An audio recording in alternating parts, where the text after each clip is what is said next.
Hello there, all you guys, gals, and non-binary pals who've made the climb atop the Popo? Yeah, You feeling okay, buddy? pretty good. Yeah. How about you? I'm doing all right. No fake biddies this time? What? No fake biddies this time. Really, Kami? Are my tits all you ever think about?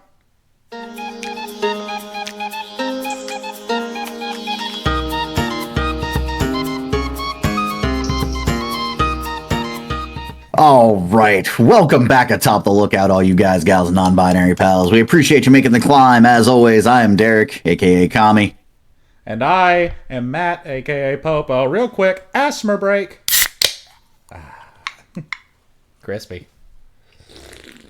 Sadly, the crack didn't even come in on the mic, though. Not on your end. Ooh, that burp did, though. Spicy. Don't worry, the next one will be right here. Right here, Spider-Man. Right here, Spider-Man. It's funny. I did not. I gotta admit, when you sent me those clips for the intro music, I was like, I don't know if any of these are gonna fit. But the one I ended up settling on, it has quickly grown on me.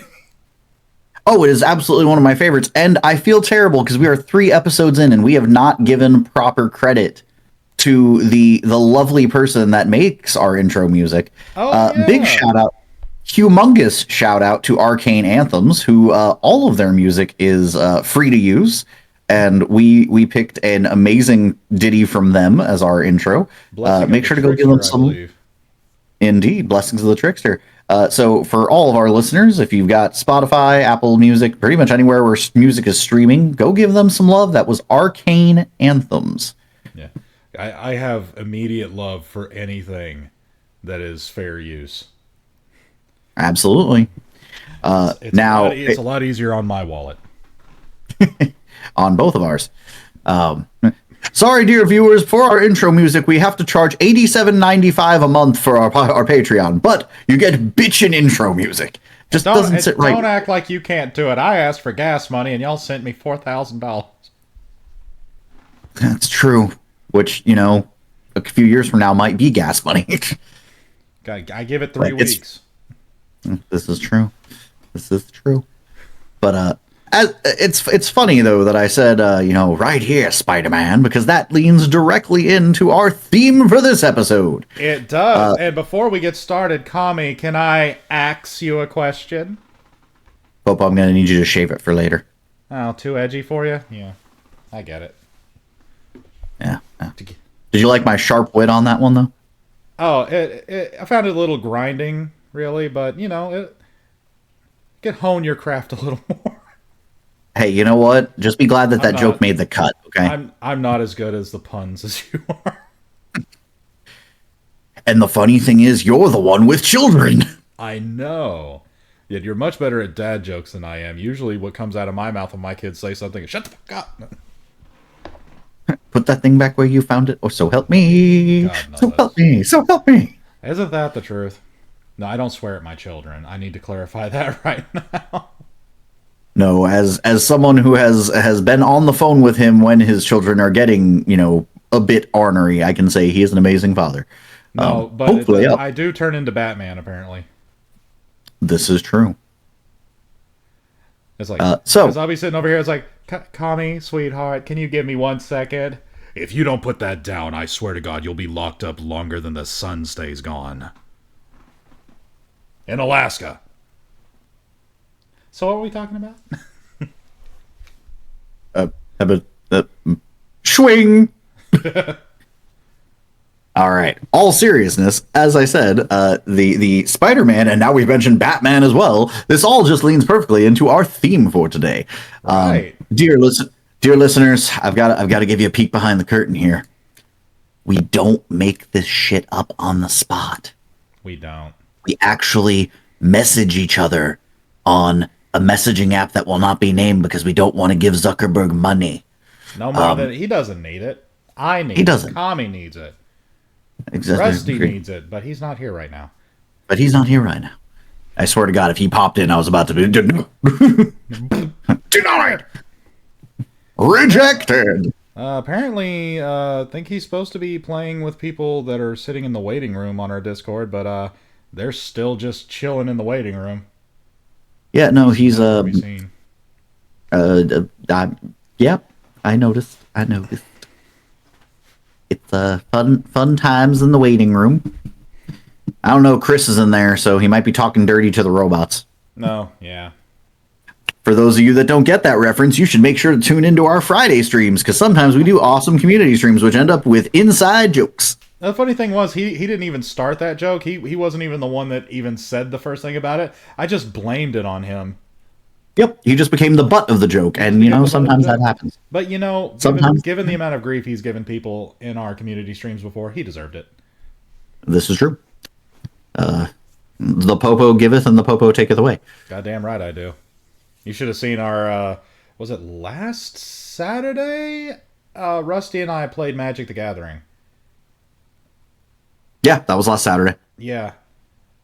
I chose the first round to be, a complete asshole and just dominate the board on, pushing 20 hours being awake and picking vampires to play as my first round. Still dominated the board because I told Toxic, hey, trust me, Rusty's the problem here. He's the threat. Take him out first. Not realizing that I had Reflect Wounds and Sanguine Blood on my field, so all the damage Rusty was going to take from him was doubled, and I still got that back as health anyway. He realized his mistake after that turn, though, when he was staring down an opponent with 78 health, going, what you're telling me is you reset the Krillin counter. I reset the Krillin counter, and then the second round, I just decided to keep blowing up the field. I had no intention of winning. I was just going to make this game drag on as long as possible. It's like, what is that? Blasphemous Act? God damn it. What is that? Megaton's Fate. Blowing up the field is what we call it when Popo goes to the bathroom, by the way. I was recording on the toilet, so. But I believe we have done what we in the industry call burying the lead long enough. The theme for this. I missed you. I missed you too. I mean, I'm always in Washington, but I was in the capital. You are correct. And no, I don't mean the capital as in Washington, D.C., dear viewers. I'm doing the no-no thing for us online internet personality types and letting you know where I live. I live in Washington State, and I was in Tacoma and Olympia, which is the capital of Washington State, because I was talking to our legislators about not cutting funds to education. Because, you would think that's a topic that doesn't need to be talked about, but I said I'd put the next one in there. Times I'm glad that smell-o-vision is not a thing.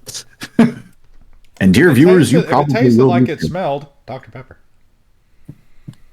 But as I said, we've buried the lead long enough.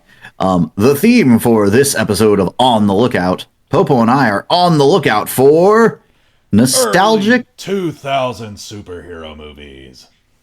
Nostalgic 2000s superhero movies. Because let's be honest, modern day superhero movies have just reached the point of nauseum, and I'm not gonna lie, I have stopped watching basically everything after Endgame. I got up to Endgame and was like, and I'm done. I was waiting on the Blade movie that's never coming. Yeah, exactly. That got canceled, so that's great. To be fair, I didn't stop after Endgame. I stopped on mainstream Marvel after Endgame. I did watch Deadpool and Wolverine. Yes. Because you can't not. No, he's Deadpool. He's Deadpool. It's like and to be fair, Ryan Reynolds is one of those perfect castings, and so was Hugh Jackman. Yeah, to be fair, that's part of where my issue comes with modern superhero movies is Robert Downey Jr. was the perfect casting for Tony Stark. Of course, now he's going to be Doctor Doom, and he is not the perfect casting for Victor. Now, granted, the perfect casting for Victor came in the early 2000s. Rest in peace, Julian Monahan. I have to give it to the Doomsday movie. We are getting not only Thor, and Black Panther. We're getting the X-Men and Fantastic Four. Oh, by all means, we're getting the Secret Wars movie that we should have gotten a while ago, Yeah, actually. so we're getting But all of that, and I'm but I really just excited for that. But not in a sense to watch it. I'll watch other people watch it and get a well, and for general me, gist it's of the movie, and that'll be enough. well, and for me, it's like I said, modern films when it comes in the superhero genre have just reached a point of nauseum that Mm. it used to be leading up to Endgame, leading up to Age of Ultron, leading up to Civil War. I was excited for all of the movies that built up to it, all of the lore building that got to these big collaborative movies. I don't care to watch everything that's leading up to Doomsday. I just really No. don't. Not to mention we've entered the age where it's not just movies, it's series and shorts, and I'm just waiting for the documentary of the making of that, is actually canon to the movie, because it's bound to freaking happen. The last thing I saw that had the X-Men in it was Deadpool 2. I mean, to be fair, I saw. No, you're right. Deadpool 2 was the last one that had the X-Men, not counting Wolverine. Yeah. Oh no, Like, specifically, Wolverine and X-Men. just the X-Men specifically. Yeah. But yeah, so if we're going back to the early 2000s, though, that's where I was excited. I mean, I remember I had just started working for Best Buy down in Las Vegas. I started up here, moved back to Vegas, and was able to transfer stores. And one of our employee engagement events is we rented out a movie theater. We rented out a movie theater. Just a single room, not an entire movie theater. That'd be wild. But a single viewing room of a movie theater. And we watched the original Avengers movie, like the first team up movie. Oh, yeah. Like, I remember that, and I was super jazzed for it because I had loved every superhero movie up to that point. I think the only one, I'm trying to remember if it was even, I think it was pre-Avengers. Thor 2, was that pre-Avengers or post? Uh, Because Dark World is the only one of Phase 1 that I was like, I'm good. I don't know. I'm gonna say post, but just because I'm uncertain. Okay. But yeah, so that was the only one of that first like big run up of movies that I was like, I'm not a huge fan. I was not a big fan of Thor: The Dark World. Casting was fine. Like I stand by everyone that they cast. The writing was okay. It just didn't hit the way that I hoped it would, especially after the first Thor movie. Because Yeah, it landed. I think they hit their peak with the fans with Ragnarok, and then Love and Thunder went too far towards the goofy comedic side of things, and not as much investment was put into the actual story. and that's when you look at modern movies. That's where we run. And granted, we've been dealing with this still technically in the early 2000s even, but that's where you ran into the issue of like Marvel versus DC movies. The Marvel movies were balancing that comedy, action, drama, grittiness of a superhero movie perfectly, whereas DC went, we have Batman, everything must be gray and depressing, Yeah, that when they except thought Lego. when Lego is funny. someone needed to explain to them at the DC, on DC side that darker doesn't mean we can't see shit. It means Absolutely.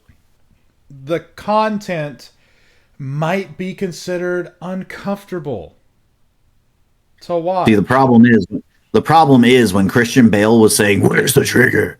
That wasn't in the script. He literally couldn't see it. No. That was an ad lib because he couldn't see it in the dark. And it's like it's fucking hilarious when you watch the credits for those movies and then you see like the lighting people get credits. It's like, where the fuck were they this whole time? I see that someone was phoning it in. This whole And by that I mean the lighting. And by that I mean the lighting was using the the flashlight app on your phone. This whole movie was lit by a 7-Eleven on the corner 2 blocks away. But you know, they got free Slurpees out of it, so that was nice. They did. That was nice. But you know, They tried to use a McDonald's, but they kept telling them that the ice cream machine was broken. The Avengers boosted the business of shawarma restaurants for years. You guys want to get shawarma? I want to get shawarma. Heck, it boosted the public knowledge of what shawarma is. Yeah. Even I've had shawarma after that. I was like, I didn't know that was a thing. You mean they just shave the meat off? Fuck yeah, put that in I bet you could do that with your axe. My axe. And my axe. Now my axe. Fuck your axe. Mine can freeze lakes and return to my hand. Judging from yours can't even shave you. Mine keeps away body odor for up to 24 hours. No, you know, you got me there. This is a disclaimer. I do not use Axe body spray. This is also a disclaimer. I have nothing against Axe body spray. And as another disclaimer, I always criticize the commercials like, why would you want to spray something on your body that turns you into chocolate? This is true. I prefer Old Spice odor blocker body wash. I use Degree Men's. Old Spice odor blocker body wash is so powerful it can block out the sun.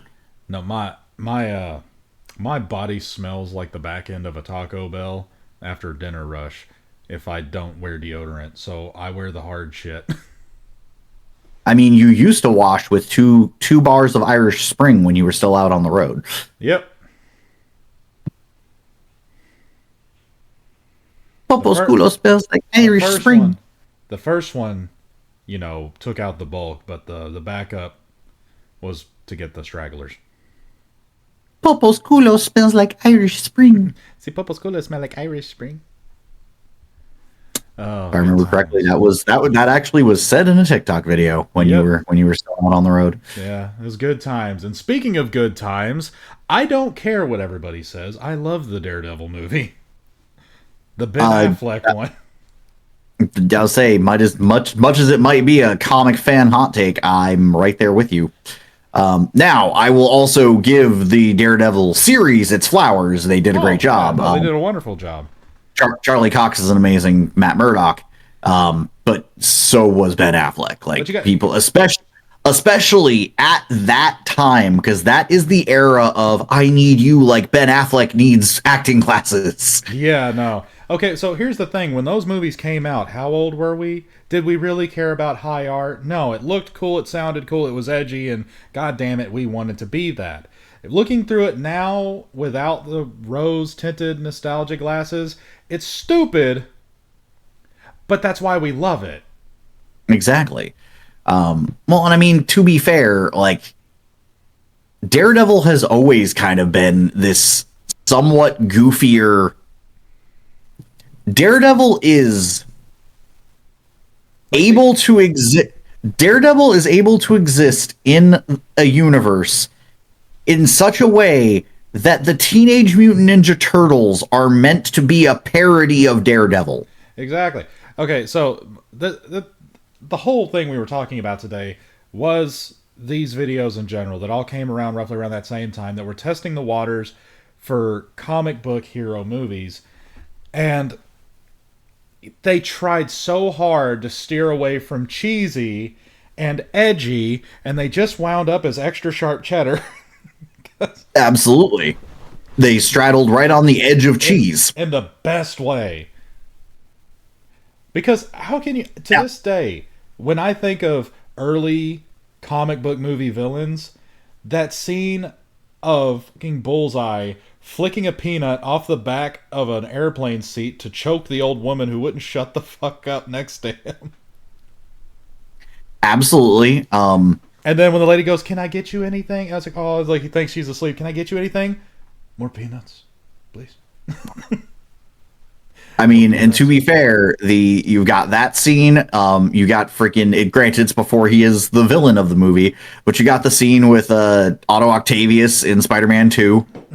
Before we get started, is anyone missing a roll of $20 bills that was held together with a rubber band? Because we found the rubber band. Sorry, terrible joke. The Raimi films. God, now hear me out. That's the epitome of cheese. Well, and hear me out. The Raimi films. Spider-Man 1, cinematic gold. Oh. Spider-Man 2, cinematic gold. Spider-Man 3, there was a third. polished turd. Yes, God damn it. Okay, so here's the thing. Christopher Nolan must have taken lessons from Sam Raimi because Batman Begins. Good. Cinematic gold. The only issue I had was the mispronunciation of Ra's al Ghul and the fact that Ra's al Ghul was cast as an Irishman. Whatever. The Dark Knight. Cinematic gold. Fucking cinematic platinum. Cinematic platinum. Oh my God. Rarefied air. And you know, rest in peace, Heath. Dark Knight Rises. Absolute dumpster fire. But I will say that movie showed me something I never knew I needed. I didn't know that I needed Sean Connery auditioning for Darth Vader. I know, right? God, the range on that man. And I thought he was dead. The fire rises, Batman. The fire rises. I am your father, Luke. No, I love that Tom Hardy. Luke, I am your father. Goes, I was just doing a Sean Connery impression. It's like, no, we could tell. And we could tell. No, I'm going to go. You don't say. I'm going to go into detail why I say The Dark Knight Rises is a dumpster fire because of three things. Number one, what do we know about Batman? The mission is it. That's all there is. There is nothing more important than the mission. What does he do in that movie? Well, he gave up after The Dark Knight. He quit. He retired. He stopped training and his body started kicking him in the ass. Absolutely. So, one, not my Batman. Two, in a movie trilogy that they started on Scarecrow, who had a chemical compound that can induce great fear and hallucinations in those who breathe it in, and then turned around and said, well, we didn't give Bane his venom because that seemed too unrealistic. But instead they give him a fucking mask that stops him from feeling pain? I'm not saying they had to go the route of bat nips and ice puns and make him this green hulking thing. They didn't have to contort his body at all. But give him something that he's injecting in his body that boosts his strength. Not saying you have to change his body shape at all, but just that it's implied that this is boosting his strength. Well, and I will see that, and I agree with you completely. What I'll also tack onto that is way to erase the culture of the character, because Bane is supposed to be Hispanic. The mask, it's a mask. It's not his skin condition or something. It's a fucking luchador mask. Yeah. That's not what I was going to go towards next. I'm glad that you pointed it on, because now we have 4 issues. My third issue, what in the fuck were they thinking with that suit? The bat suit in the third movie looked like he went to a fucking paintball gun armor store and bought out all their pads, spray painted them black, and put them on his body. They have professionals looking at this movie going, it looks like a cosplay from someone who spends too much time at a military surplus store. It looked like a high-end, I'll give them this, high-end Spirit Halloween costume of the Dark Knight batsuit. The thing is like, yeah, they said, oh, well, Batman gave up being Batman and he lost a lot of weight. Yeah, we have Twink Batman now, who's still apparently able to kick through fucking brick support beams. who, mind you, the whole crux of your movie is strong enough to claw himself out of the Lazarus pit with a broken back. Well, it mended, but still, the fact that he's able to do all of this stuff. Like, where was his magic knee brace when after his back got broken? What happened to that shit? I don't remember him wearing that. No, absolutely. Well, and I mean, the whole thing for me is, as you said, why didn't Bane have Venom? Why did you make the Lazarus pit some prison in Saudi Arabia? It's literally supposed to be a magical pit of liquid. I would grant them not having the Lazarus pit if they wanted to steer clear of like supernatural shit, but you didn't have to call it that. No, they could have avoided. You already changed Bane from being Hispanic and having him linked with the League of Assassins. And you already made Ra's al Ghul apparently a white dude, and also doesn't know how to pronounce his own name. that all that aside, like your fourth point thing. No, the fourth point was like I moved the suit down to point number 4 because again, Bane's not Hispanic. You brought that up, and I hadn't even considered that. But yes, that's another reason I hate the film. The only good thing that came out of that movie was the fucking college humor Batman, where she's trying to reveal something to him, and he's like, it's like, so do you remember what happened that night? Well, you came back to my place, then you sucked my dick, like a lot. How was I, by the way? 'Cause I fight crime in a rubber suit, and I ain't showered that day. Really seals in the flavor.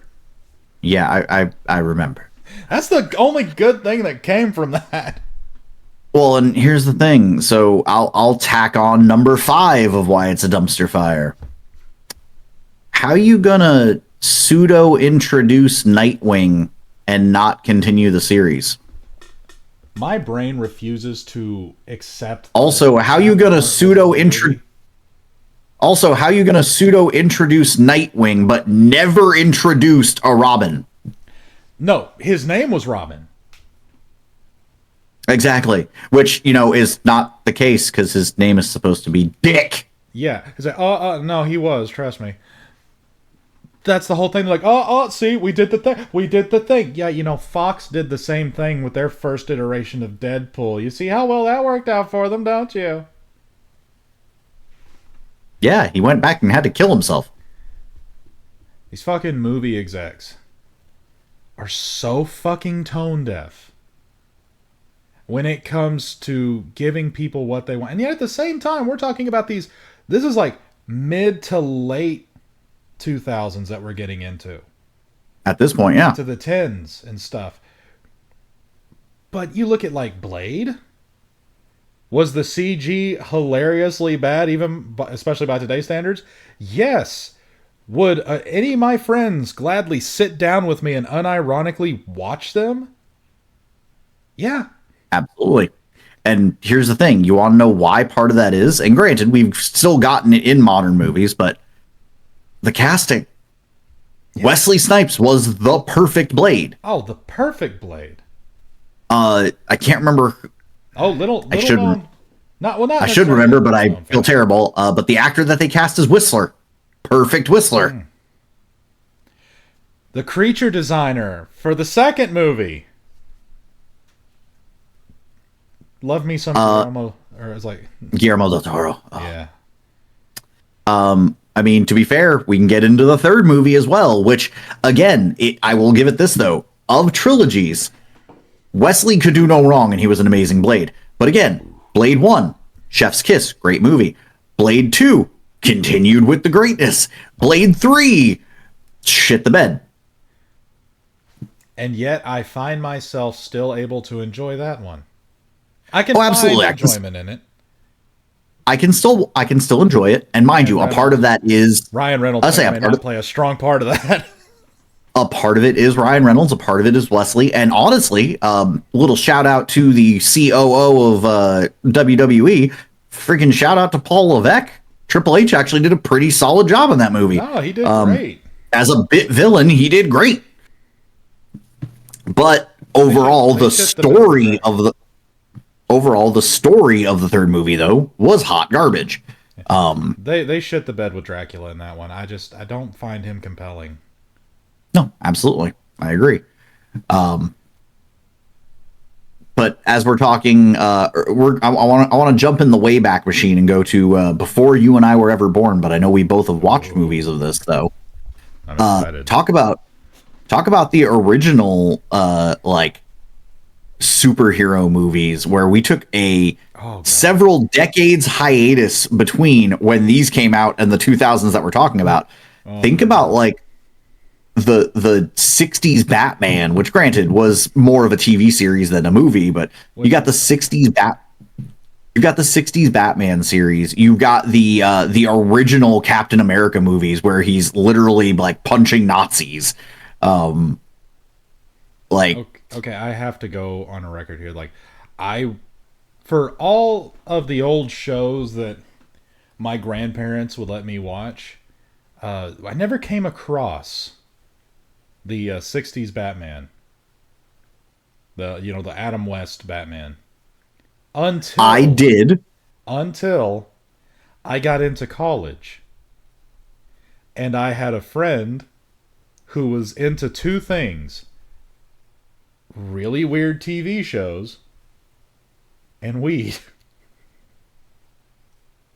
Those things tend to go hand in hand. I stand by this statement that the method in which I was introduced to the Adam West Batman is the only way it needs to be appreciated. Or, in fact, the true way it needs to be appreciated, because everything in there is so much funnier. Absolutely. It's hilarious now, but god damn. Now, mind you, viewers, I need to clarify something here, especially if my lovely wife is ever on the podcast with us. Of our group, of all of Atop the Lookout, I am the only one that does not, like, granted, I don't believe Popo does anymore, but he did in college. I'm the only one that does not partake. I don't partake in really anything. I am the wet blanket of everything. I don't really drink. To be fair, I do drink. I drink on a rare occasion, but that is the only thing. I've never smoked weed. I've never done mushrooms. I've never done any of those things. I've never partaken. My wife, when we first got together, was a 420 girly. She has since stepped away from that, but still, I'm the only one who has never partaken. So, like, when people talk about it, I'm like, gonna have to take your word for it. Okay, so to clarify, it was purely a college thing for me, because I would visit my friend not super frequently, but at least once a week I'd go over there, and it was like a big thing. We'd order out, get all the food laid out, hit the bowl, watch TV, eat food. What you're telling me is you took higher education very seriously. Oh yeah, no. But once I got out of college and I started getting jobs, and those were subject to routine drug screenings, yeah, I stopped. So now it's almost been where I'm at now, my age. It's not quite been half my life off drugs, but it's almost been 18 years. It's approaching that. It's approaching 18 years since the last time. The 40s are creeping up on us much quicker than I'd like. Yet I don't feel 40. I don't feel 37. It depends on when you're asking me. There are days I do not feel 35, and there are days where I feel like I'm 1 foot in the grave. Even when I get up from a rough night, my knees don't sound like a bowl of Rice Krispies after you've added the milk, so I count that as a win.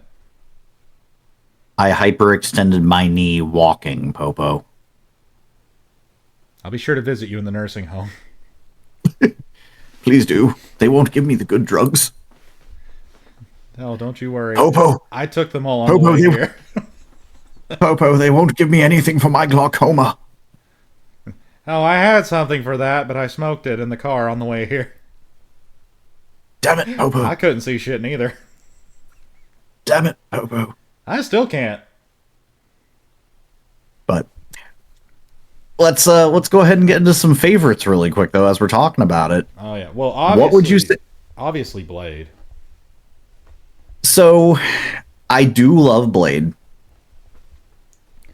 I keep hearing the music every Early day, and it's flaring the nostalgia. early 2000s superhero movies. I'm gonna hop over to our good buddy the Google, as the 80-year-olds call it. The Google on the interwebs. And while he does that, I don't I don't understand this. Someone whom you might know, he used to be known on TikTok for doing the Alucard voice just with his normal voice. You know, he just sounded like this. He stitched my video calling Goku a himbo brat, and he had a lot to say to me about that. I don't know if any of it actually made any sense, but he had a lot to say. Isn't that great? And I'm like, dude, he's like, you better prepare yourself for a fight. You're gonna call him that. And I'm like, dude, himbo's not an insult. Neither's brat. It's like, okay, himbo. Goku is dumb. Yes, granted, that's more than likely because, let's face it, him growing up in the woods, in the mountains, didn't help him at all. But most of that probably because brain damage, but he's still dumb. Very knowledgeable about what interests him, just not much else. He's super kind. People flock to him. He's just a meathead. And as for Brat, when was the last time he honestly did what Chi-Chi told him to do? Yeah, no, so here's the thing. If you would like a non-sexual breakdown, yeah, Goku is a fucking hick. He is, and this is, mind you, coming from Toriyama himself. He's supposed to be a redneck. He is a country bumpkin. That is what Goku is supposed to be. I stand by what I said. Notice he had nothing bad to say about me calling Vegeta a princess brat. It's just me calling Goku a himbo brat. And I'm like, what? It fits. So I'm looking over this list, and there's a lot of movies that I don't classify as superhero, so I'm having to, filter those out. But I mean, how could we forget? How could we forget the absolute cinematic gold that was The Adventures of Shark Boy and Lava Girl? Oh, God. Oh, I am such a poser. I forgot about that one. How could we forget about Shark Boy and Lava Girl? I have failed them. No, so this is one that I don't know. I love that I can look It's at the lit feed though. here. I love that I can look at the feed here and I still see people following us, which has me checking. I didn't go live, did I? Oh shit. Oh shit, no. Well, I guess they get a behind the scenes of on the lookout. Yeah. So I don't know how I feel about this one. It is on the Wikipedia list of 2000 superhero movies.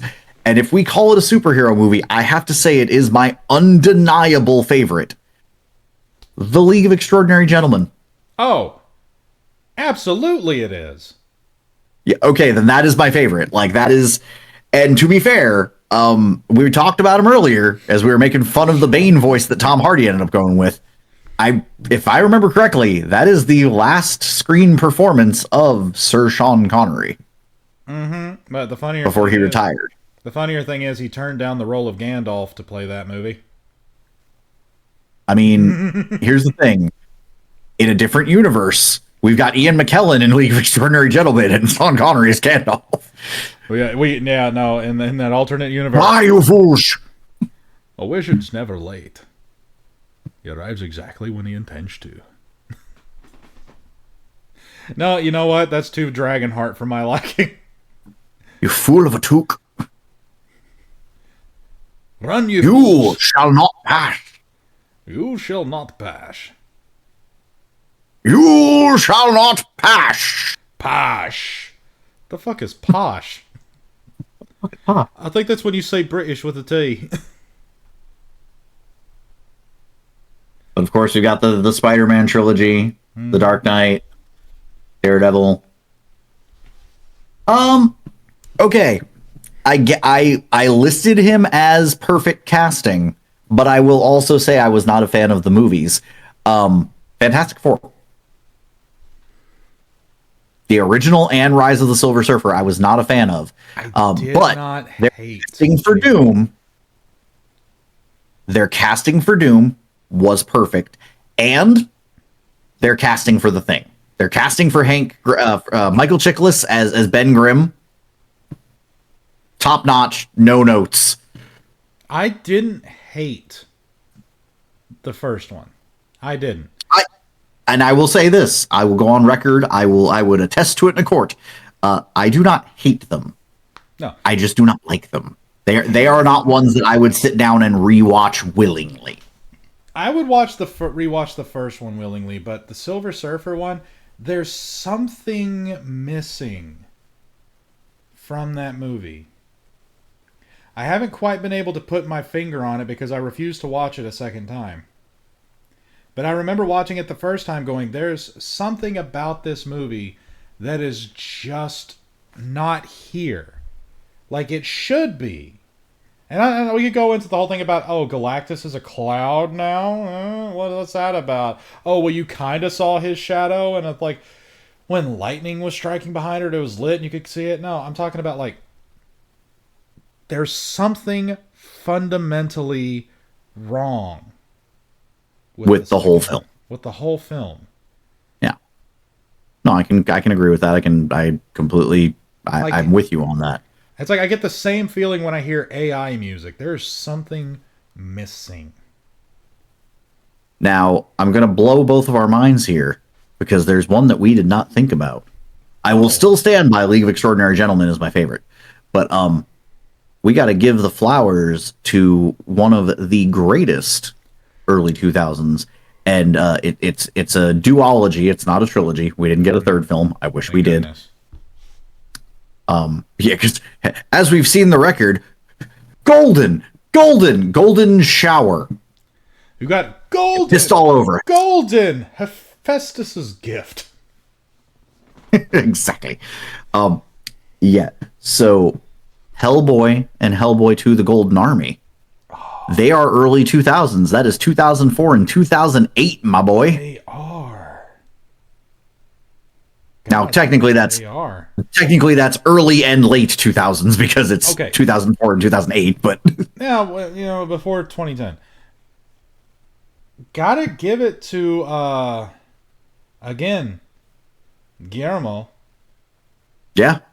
Coming in for the creature design, especially in the second movie, he had a thing for the sequels, man. Like, oh, well, and here's the thing: coming in for the creature design, coming in as just the director in general, I believe, for Hellboy. Mm-hmm. Like, those movies are so, like... Yes, both were directed by Guillermo. You can't go wrong with that. You can't. I did not... Before seeing Hellboy 2: The Golden Army, before seeing any Guillermo del Toro movie, I did not understand how dark whimsy could be a thing.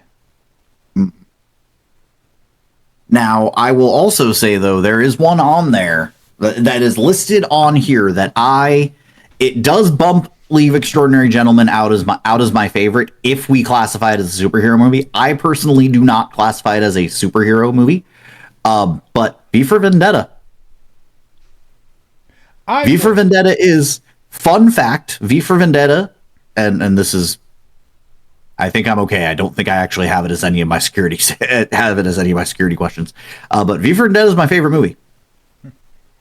Like, if anyone asks, it is difficult usually to narrow down things to a favorite, but I would argue, like, to this day, V for Vendetta is still my favorite movie. Even though I can quote it, the whole V speech verbatim in one shot, it does not hold my top spot. Okay. It is definitely in the top 5. Hell, it probably sits in the top 2 spot if I think about it long enough. It's you see, this is where I've got problems with this list, though. They've got things on here like Jumper, the 2008 film. They've got beings with superpowers. Like, And I would count V for Vendetta as a superhero movie because the man took how many bullets and didn't immediately die? This is true. He is meant to be superhuman. Yeah. I guess for me, it doesn't fit the typical superhero mold, which I get it. You know, there are mold breakers out there. They should, as there should be. That's one of our complaints of modern movies is that everything just seems to be so formulaic. But I just don't classify it as. I think it's because I classify it so much more as like a dystopian political commentary.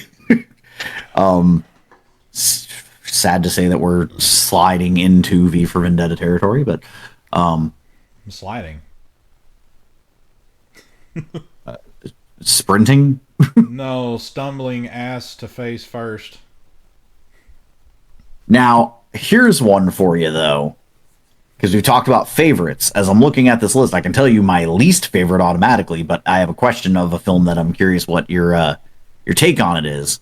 So, just to put it out there, bar none, least favorite, Hulk. The Ang Lee one? Yes. Not my least favorite. I have some fondness tied to that film. It has nothing Okay. to do with the film itself, just, I was getting to hang out with my cousin for the first time in years and we went to go watch that together and we were having fun picking apart all the stupid Oh, shit in that movie. you know what? No, I'm gonna I'm gonna stick with my answer. I'm still gonna say that the Ang Lee Hulk movie is my least favorite. I forgot. Origins Wolverine was 2009, so it comes in just under the cut of technically being a 2000s movie. It does. It does. But I will say, other than the absolute bastardry that they did of Deadpool, I mean that movie's redeemed by Hugh in general. Like, yeah. I mean, Rise, or I think it's Rise of the Silver Surfer that we were talking about earlier. That one's Yes. my least favorite. oh Because my goodness, again, Popo, I could not force myself to watch it again. I'm with you. Your boy has done us a disservice though. There's one on the list that I didn't read out that I can continually go back and rewatch. I will. It's still not my favorite. My favorite of the list, I believe, still sticks with the League of Extraordinary Gentlemen / V for Vendetta, depending on how we're going with categories I here. mean, I never said mine. It's Blade 2, by the way. No, I like Blade 2. Blade 2 is Yeah, good. I do too. Ghost Rider. What's that? Ghost Rider. Oh, Ghost Rider. Yeah. It is one that I can absolutely like. I can say I have watched multiple times. There are some on this list that it's like, yeah, I've watched it. When did Spirit of I- Vengeance come out? What? When did Spirit of Vengeance? come out? It's not on the list, so I would assume 2010s, but hold on. 2011. 2011. Okay, so right into the 2010s. Yes. Okay, we're gonna clear up the pre 2010s list, and we're gonna move into the the 2010s because, we've got to talk about that one. Okay. I will, however, because we definitely need to talk about that one, but I also want to there was 2 movies on this list that I want to talk about, that I want to touch on. Okay. What were your feelings of Watchmen? That's one of those movies I think I might have watched it twice. Okay. I don't have a super big desire to go back and watch it again. I thought it was a fine film. Okay. The Watchmen were never really something I was interested in, even on my radar. But y'all have to understand something about me. I am a nerd. I am a member of the nerd community, but I grew up in an area where that kind of thing, not necessarily in the time, just the area I was in, was such a wasteland of nerd content. I got Pokemon and Toonami growing up. That was it. That was the depth of it. It took me years, decades of convincing my parents to buy me a video game system that it wasn't until the Nintendo 64 came out that I finally got one. It's not until I moved to college, when I was going to a tech school, that I finally got introduced to this just ever expanding universe of comic book content and video game genres and all these other like nerddom tech and all that stuff. It was forever getting to that point because it was just it was like, what kind of pigs you showing this year, Matt? Your mother, fuck off. I I could not go back to that. Knowing what I know today, I could not ever go back to that. I would fucking go insane. But And see, then that's at a certain point, I fell off because I didn't have the income and I couldn't spend any of my free time not trying to make money. And this is before I had, I think this was even before streaming was a thing. I left the world of nerddom for a good chunk of a couple years, like at least 10 years. I stepped away. I didn't play video games unless it was with my wife. We had specific co-op games that we played, but I no longer bought comic books. We didn't go out to the movies. We, didn't, just didn't ever have the money for it. I, at one point, stopped playing video games altogether for a couple of years. And I did not dive into this, world that I found myself exploring just a few years prior. I was fucking miserable, by the way. I'm sure. Like, That's it. It sounds like a my wife could tell you I was fucking miserable. I was angry all the time. I never got violent about it, but I was just like, I don't fucking care kind of person. Which again, see, I can't attest to any of that because I can't say that I that thing back there. Mhm. That's $12. I could never have justified spending $12 on something as simple as a Gengar light, which granted it might be a little too bright for some of you guys to see, but I couldn't have even justified that. That's how tight things were. And see, if it wasn't for I this, have been I never would have even gotten into Magic, the Gathering. yeah, see, and I was blessed that I grew up. What I'm about to say ain't gonna sound like I was blessed, but I grew up with my dad, who was a very unspoken nerd. And by that, I mean he was an electrician. Before I was born, he was an alcoholic.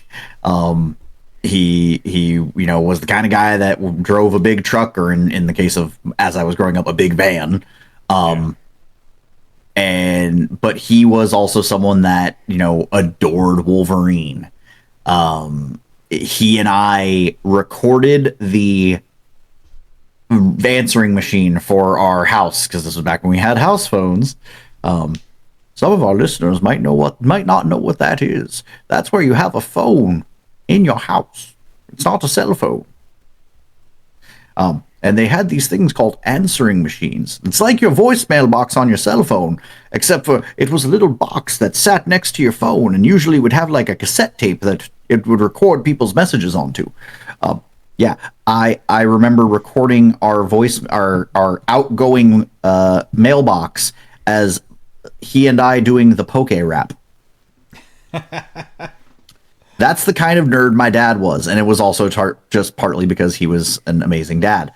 But I lost him at 9, and then come to find out my mom was an unspoken nerd. Just as much as dad loved comics, so did she. She wanted to go see the comic book movies. She wanted to watch the comic book TV shows. I remember watching Buffy the Vampire Slayer with her. So I did get to grow up in nerddom. Now, granted, I also did end up going through a stretch there where I just kind of fell off of a lot of nerdy things. Not all of it. When you work for Geek Squad, you're kind of inherently going to be a nerd. But I stopped watching superhero movies for a hot minute there. And partly that was because of my wife. Now, Strawberry, as you guys know her real name's Destiny. But Strawberry is a nerd in her own right, by all means. But she is a Scream Queen nerd. She could rattle off quotes from horror movies. She can tell you play-by-play, scene for scene of Friends, probably the entire series if I really quizzed her. Like, she is her own kind of pop culture nerd, but she wasn't really big into superheroes. And we were so deep into Marvel Phase 2 that she hadn't seen like Marvel Phase 1. So I was like, oh, kind of awkward to like go see movies by myself because I'm very much I'm a wife guy. I am one of those, and so is Matt. But I I am one of those like, oh well, let me check with the wife. Oh, let me see what the wife's doing. And, oh yeah, my wife and I will be there. Like, I am very much that kind of a husband. And that was even when it was girlfriend before it was wife. So we just kind of fell off. I fell off of watching superhero movies, which is part of why I'm really excited that we're doing this episode about the 2000s superhero movies, because those are ones I can speak to. Those are ones I did go and see.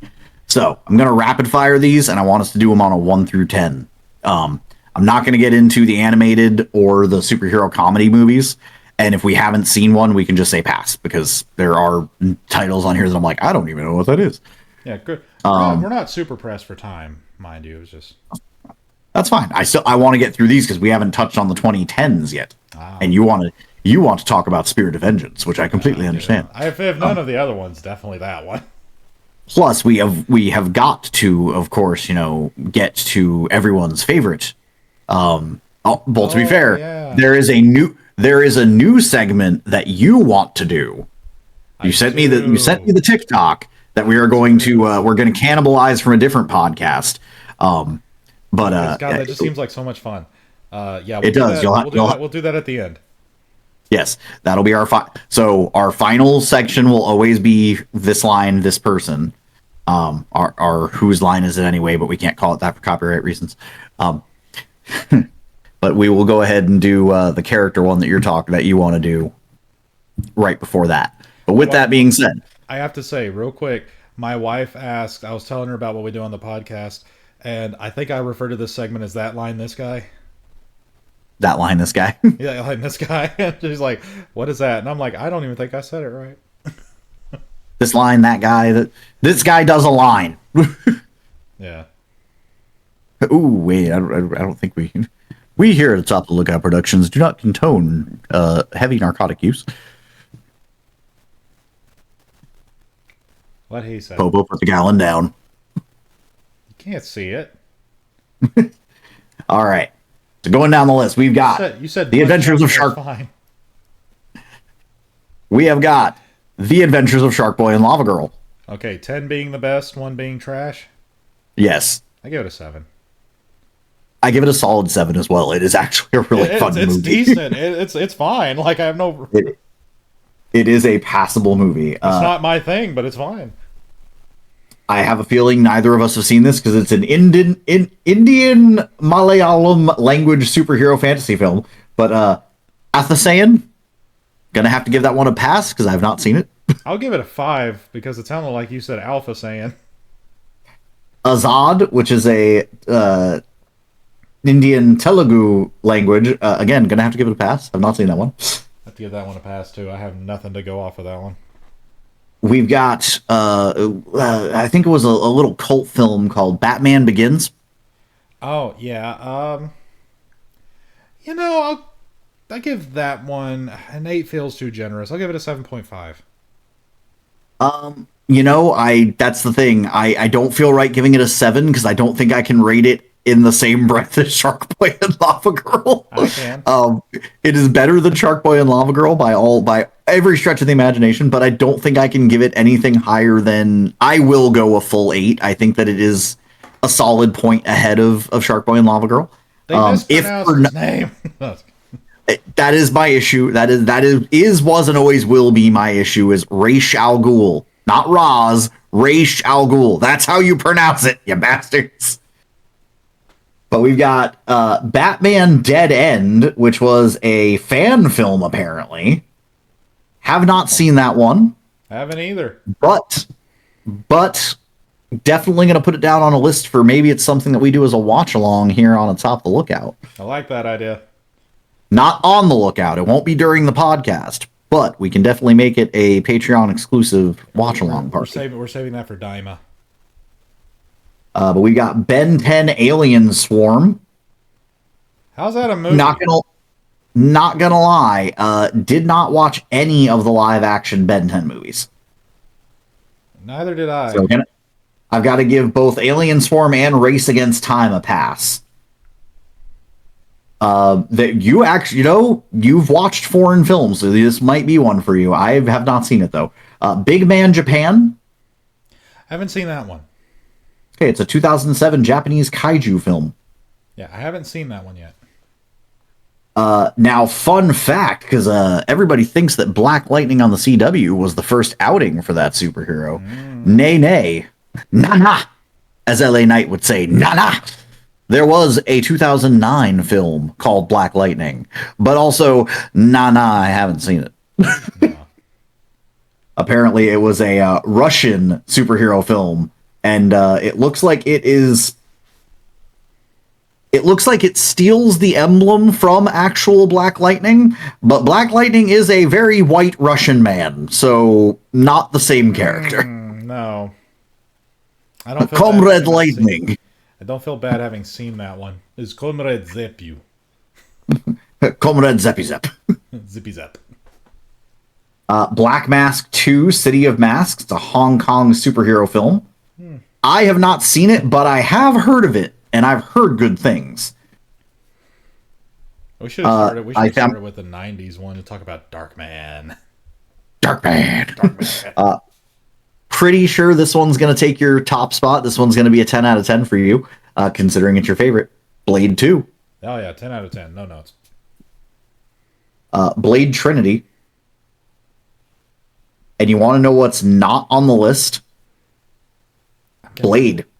I'm gonna give Blade Trinity a 6.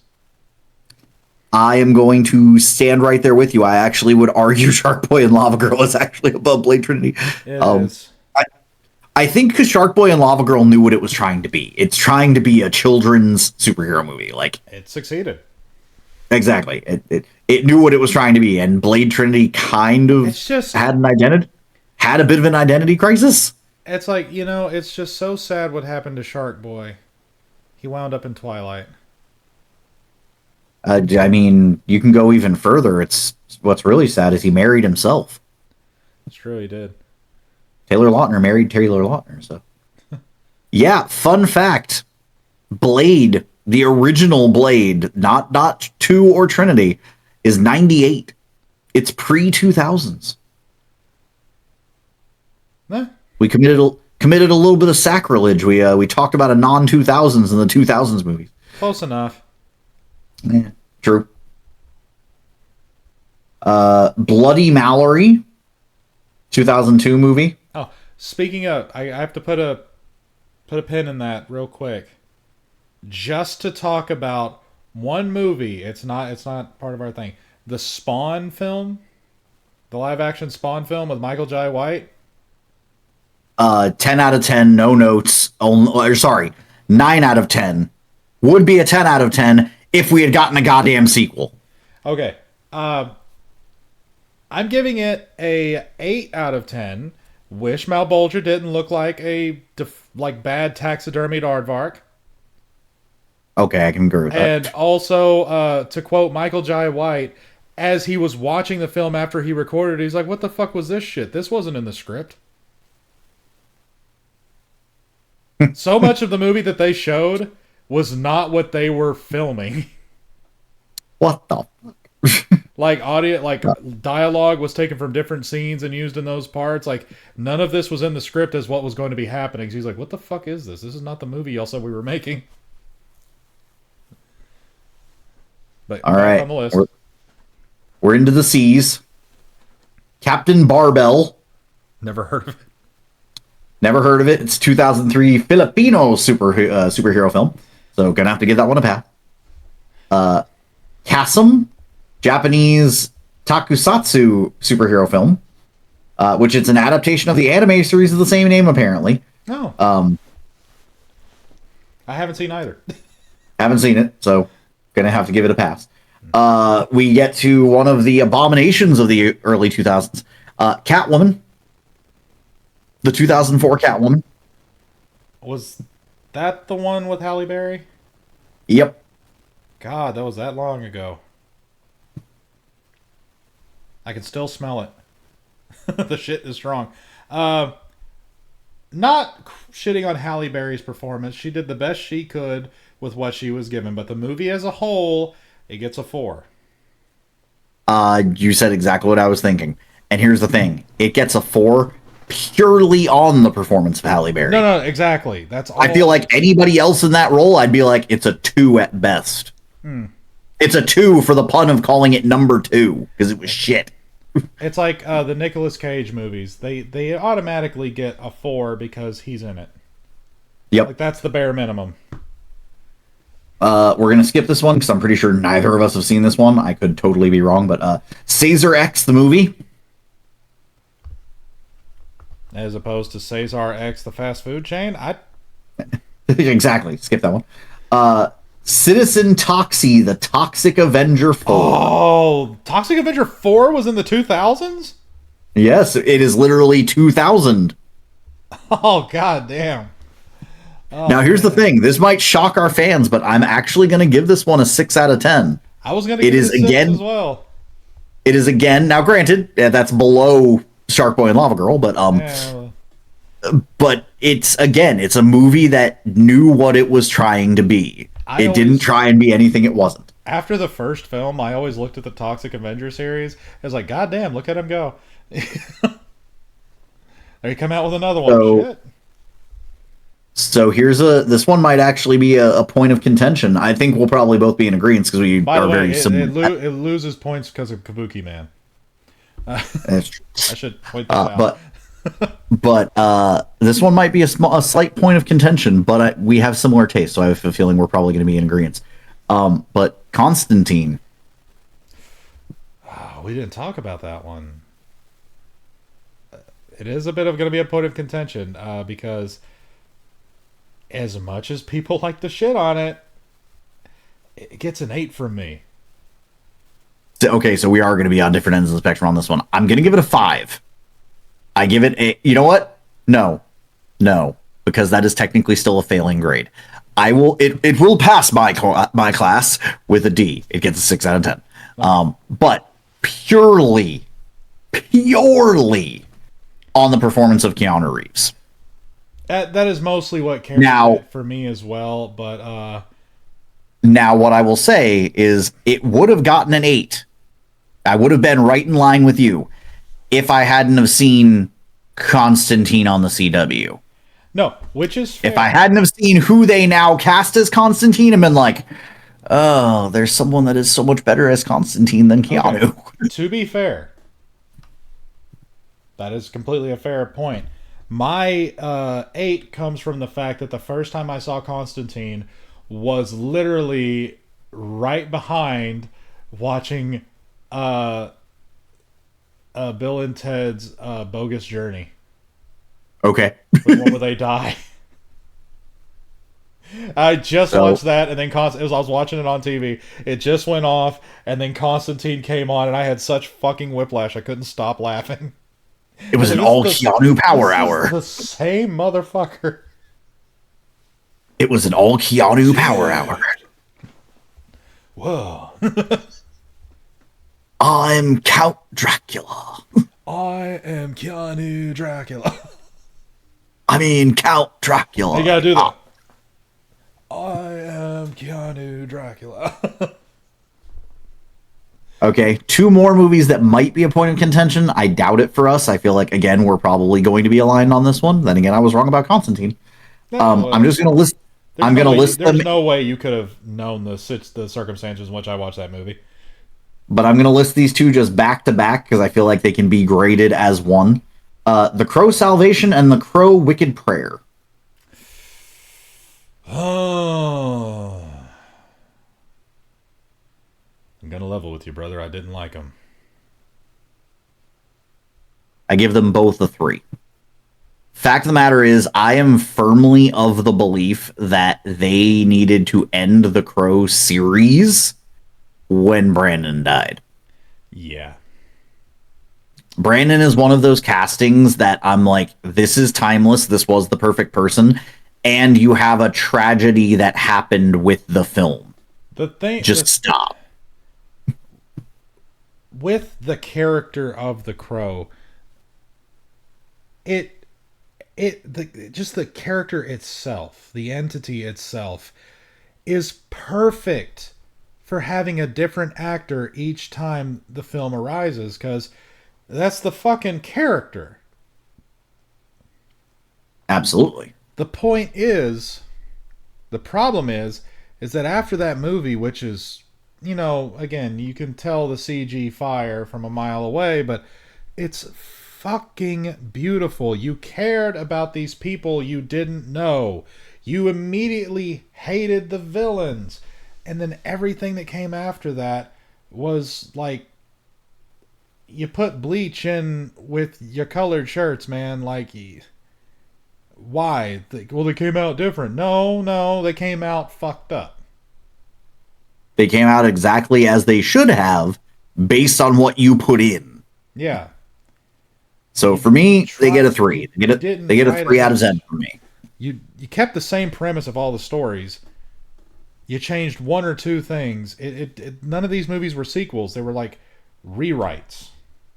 Yeah, absolutely. But yeah, the original Crow gets a 10 out of for me. The ones Say not a 2000s film, but yes. Yeah, the ones we mentioned in this, 3 tops. Sorry, one more time. Sorry. 3 tops. Oh yeah, 3 tops for those two. And we're into the D's. What we started talking. Popo does love him some D. I took my D first thing this morning. And you'll do it again tomorrow. I'll do it every day. But what we started all of this talk with, Daredevil. Yep. Loved it. I give it a 7 out of 10. Like, I'm not going to rate it higher than that because I'm not going to act like it is some piece of cinematic gold. I give it a 7.3 for the Ninja Turtles tie. It's not mentioned in the movie, but just like, the same chemicals that blinded him and gave him superpowers turned 4 turtles and a rat into ninja masters. Yep, and he fought the hand, and the turtles fight the foot. Mm-hmm. His master was Stick. The turtles' master is Splinter. Yeah. But now we get to what I'm just going to outright say right now is my first 10 out of 10 on the list. The Dark Knight. It's not my first 10 out of 10 on the list, but it is getting a 10 from me too. It's one of those movies where I have no notes. It could have been made better by doing this. Everyone played their part perfectly in that movie. Absolutely. Then we've got Defendor, which is a Canadian-American superhero film written by Peter Stebbings, apparently. The way you pronounce Defendor, I was about to say, is he fucking Canadian or something? Defendor, Defendor, and I feel really bad that I have not watched this because it stars Woody Harrelson. Have I seen this one? It stars Woody Harrelson as Arthur Poppington, a regular man who adopts a superhero persona named Defendor. And oh my gosh, it's got Elias Koteas in it as well, as in freaking Casey Jones from TMNT. I think I've seen this one. Okay, I didn't see it. I was falling asleep on the couch when it came on. I have the vaguest of memories about this. I haven't seen enough of it to rate it, but I can't rate it because I've never seen it. But it is officially on my list of movies to watch because, yeah, it's not like I hovered over it and it's like, oh, it's got nobody that I know. No, it stars Woody freaking Harrelson. Fucking go for it, man. Watch it. Like, tell me what you think. Next up is Devilman, 2004 Japanese superhero film directed by Hiroyuki Nasu. I know of Devilman. I know of Devilman. I have not talking about Crybaby Devilman. I know of the movie Devilman. I never actually watched it. I'm in the same boat, so we can't rate that one. 2006 Indian Hindi language superhero film called Drona. I have not seen it. We need to like sit down and watch some Bollywood superhero films, man. Those things are like off the fucking chain. And of course, the most Japanese name that the most English Japanese name that you could get for a film. As we get into the E's, you've got Electric Dragon 80.000V. I thought when you were saying the most Japanese name, I was going to say Hitomi Tanaka, but I feel like that's giving off too much. Yeah, no. Needless to say, have not seen this one either. But that does bring us to we had Daredevil. The Devil's Can't not talk about his good old girlfriend of the 2005 film Elektra. Can we please not? This is actually one where, Catwoman got a 4 because of Halle Berry's performance. Elektra gets a 2 because not even Jennifer Gardner could save that film. I give it a 3 for everyone else's performance. And then we get into the Fs. We'll just go back to back on these ones because we've kind of already talked about them. Fantastic Four and Fantastic Four: Rise of Silver Surfer. Okay, the first Fantastic Four film, I am comfortable giving a 6. Okay. Fantastic Four: Rise of the Silver Surfer gets a 3. I will go 6 and 4. Granted, I don't think any of these movies are going to get a 1 out of me. The only movie that'll ever get a 1 out of me is Meet the Spartans. God, yeah. I see your Meet the Spartans, and I will raise you Date movie. Okay, see, I finished Date movie, but I also didn't go to the theaters to see it. Oh, see, that's the thing. Mark and I did go to the theaters, and we did finish it. And it's the only movie we've ever walked out of the theater going, you think we could go to the box office and demand our money back for wasting our time?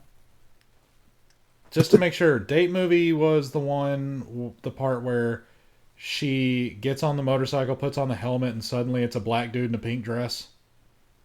I believe so, yes. Okay. I liked that. That was funny. That was funny to me. I don't remember much of anything else about the movie, so. Faust, Love of the Damned. Other than Eddie Griffith was in it. So this is actually one I might be able to rate and you might not. Faust, Love of the Damned. That's a superhero movie? It is considered a superhero horror film. And are they talking about DC's Faust? Faust, Love of the Damned, superhero horror film directed by Brian Uzana. It's adapted from a screenplay by David Quinn and Miguel Tejeda Flores, based on the comic book of the same name by Tim Vigil and David Quinn. I had no idea that was I've seen the movie. I haven't watched the movie, but I've seen the title pop up on HBO and like Cinemax and all that shit growing up, but I never watched it. So I have. And, in all honesty, it, again, is a movie that knew what it was. I'm not going to say it's cinematic gold, but I'd rate it a 7, same as Shark Boy and Lava Girl. It's not a bad film. If you get the chance to watch it, I would definitely give it. Moving forward, we might want to skip through like the uber Japanese or Hindi ones because we're getting close on time. I know. We're getting close on time. But we got Ghost Rider. Loved it. The Nick Cage Ghost Rider gets a 9. I'll say it gets a 9 for me. Like, yes, there are things that could be improved. There are and that's the thing. The only way a movie the only thing that a movie. So the thing for me is a movie only gets a 10 out of 10 if I literally go, I have no notes. I have notes for Ghost Rider. They're not many. They are few and far between, but there were things that could have been improved. Apparently, it's a fan film. I was like, apparently there was a film for Robin called Grayson, 2004 fan film. So we can skip that one. Yeah. Didn't even think about this one, but I can tell you it's not going to get a high score from me. Hancock. Oh, the Will Smith film? Yeah. It gets a 6. It gets a 4 from me. No love lost for Will. I love Will Smith, but that movie is fucking hot garbage. We've already talked about them. Hellboy and Hellboy 2, The Golden Army. Yes. Hellboy gets a 10 out of 10. No notes. Exactly. Freaking love the first film entirely. The second film gets a 9 out of 10. There are some notes I could give. But again, they are very few and far between. I I give it a 9.5. I didn't even think about the point system. I'll go with, yeah, 9.5. Again, it's damn near perfect. Then we get into Hulk, as in the Ang Lee. Okay, simply for the fact that I have fondness having watched it because of the shit fest my cousin and I were talking while watching it, it gets a 6. It is my least favorite superhero film of generally thought about superhero films. As we've gone down the list, obviously there are some that I'm like, oh, I didn't even think about that as a superhero film. Yeah, that's a piece of shit. It's like Um, how could a movie directed by the same man who brought us Crouching Tiger, Hidden Dragon have flunked so hard? It's easy. He wanted to make Crouching Tiger, Hidden Dragon. exactly. I can't, in good conscience, rate it lower than Catwoman, though. So it gets right in line with Catwoman. I would say it's a 4 out of 10. Okay. Now we have in my opinion, far better of the Hulk films, The Incredible Hulk. Oh God, dude, that's easy an 8. Easily an 8, and I love Mark Ruffalo to death. Don't get me wrong, but I am incredibly pissed off that Edward Norton is only in The Incredible Hulk. And yet it's still the Hulk that they decided to tie in with the Iron Man Exactly. post credit thing. So Exactly. Now this one it's funny that it's on the list because it's an animated film and none of the other ones are animated. There's literally a whole list of animated films which we're not going to go over because we're short on time. But this one has to be mentioned because it is on this list. The Incredibles. 10 out of 10, no notes. 9 out of 10, and it's no notes for the director. It's notes for the person that turned down casting. Damn you, Jack Black. Man, I feel like that could be said a lot to him over the past couple years. Jack Black as Syndrome, man, would have been. But then, of course, 2008 Iron Man. Okay, so one of those movies that I walked into expecting another Ang Lee film, kind of thing. Walking out, going, that was garbage. I loved it, but it was garbage because I was having so much fun making fun of it. I walked out of Iron Man going, my God, I think that movie was good. And I look back on Iron Man gets a 9 out of 10 from me. I will not give it a 10 because I guarantee you, if I go back and rewatch it, there are notes I could give. But it is the first movie of all of the movies, mind you, aside from Ron Perlman as Hellboy. Again, perfect casting, Yeah. no notes. But of all the movies, it is the first movie that I can say had that moment of this is perfect casting. Yeah, Robert Downey Jr. is Tony Stark. I give it. You know what? I'm gonna follow suit and give it a 9. I would have given it an 8. But God, I only would have given it an 8 because looking at it now, what I know now about the Iron Man, franchise, and then looking at the movie, I would have had notes. But at the time I watched it, I didn't know those things, and it was just like, this was incredible to me. So yeah, a 9. Then we get into the J's. We've got Jumper. I've seen it. I give it a 7. I'm going to go straight middle of the road. It gets a 5 out of 10. It is just not a good movie. It's not a bad movie. I was not invested enough to pick it apart. Exactly. The 2Ks are films neither of us are going to have watched. Neither of those are ones we're going to watch. Leave Extraordinary Gentlemen, 10 out of 10, no notes. No, 10 out of 10. Absolutely. You might have watched this one, even though it is a Thai film, Mercury Man. I feel like I might have. If you haven't, put it on your list because you are a martial arts guy. It is a martial arts superhero film. Keep talking. I'm gonna look. Well, the two M's we can skip over as well, because Mercury Man, which you're looking into, and then Mirage Man. And it's Mercury Space Man, by the way. Whereas Mirage Man is all one word. Hmm. 'Ooh, I didn't even. no, I did see this. I'm looking at what I'm seeing. I did see this movie, but God, it was so fucking long ago. I don't remember if I even liked it. Well, then we'll pass it as a not seen because you haven't seen it in so long that you don't Yeah, remember. But if you go back and rewatch it, we can address it on a on the lookout recap. it's got a 4.2 out of 10, and on IMDb and Prime Video, and a 19% on Rotten Tomatoes. So you know it's good. You know it's good, exactly. Got one that I didn't even think about. The One, Jet Li. 2001, Jet Li and Jason Statham.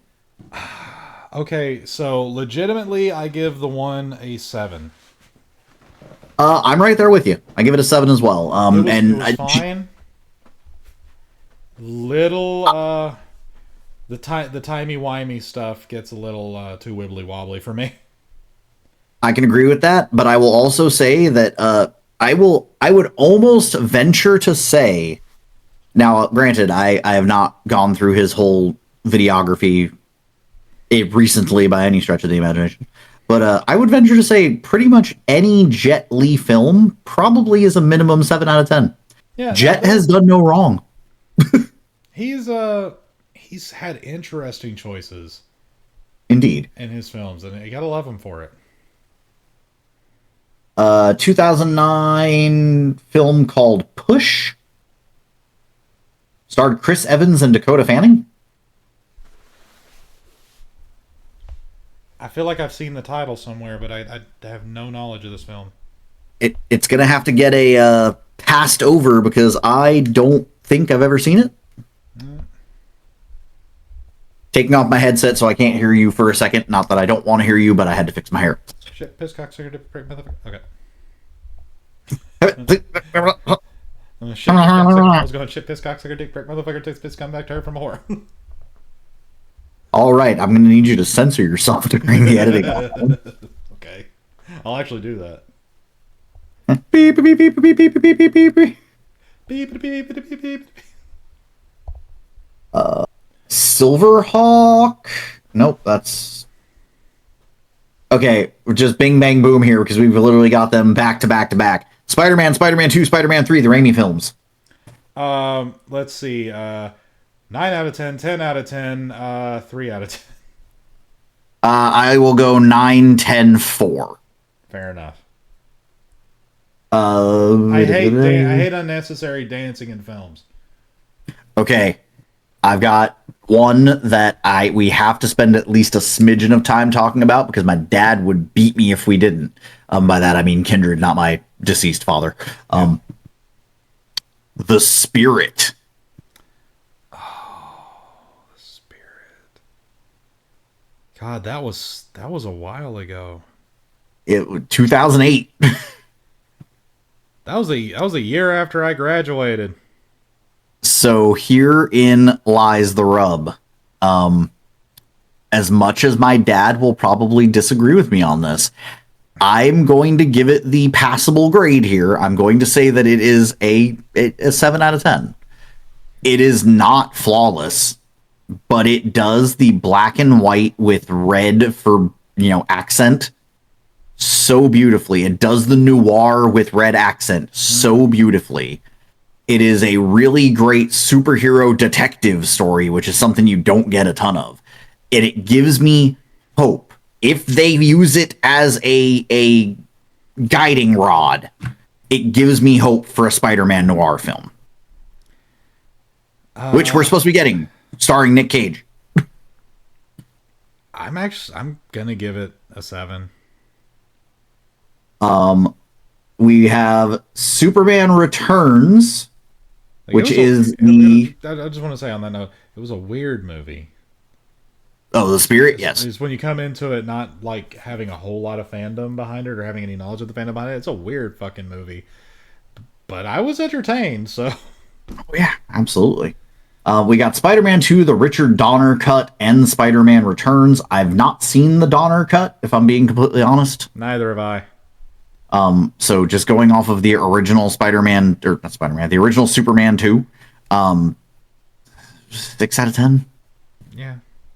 To be fair, almost all of the Superman movies get like 6 out of 10. Yeah. I'm not.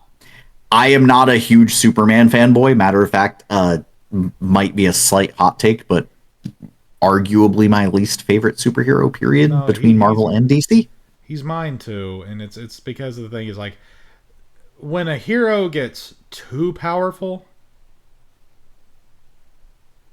you know, Yeah, it's just I got you can I blame your power you can blame your power scalers out there for just completely boring me on Superman. It's like, yeah, One Punch Man could arguably be the same thing. He's too powerful, but that's played for laughs. exactly. Um, Superman Returns. Like I said, pretty much every Superman film gets 6 out of 10. It's passable. It's a decent movie. None of them have been bad, but none of them have been like, oh my god, greatest movie of all time. Terror Tunes. It's a comedy horror film. I don't know why it's listed under superhero films, so we're gonna go ahead and give that one a pass. Yeah, that's weird. Again, don't know why it's under superhero films, but have to call it out because it's got our boy Optimus Prime. Transformers: Revenge of the Fallen. Why is this on the list?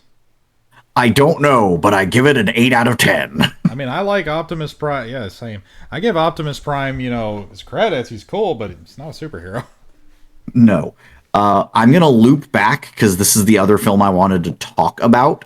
And I want to end this before we get into the final two sections of the podcast. Okay. I want to end by talking about this film. So we're going to jump over you and we're going to go straight to V. V for Vendetta. We've already talked about it. For me, 10 out of 10. No notes. Absolutely, no notes. Perfect film.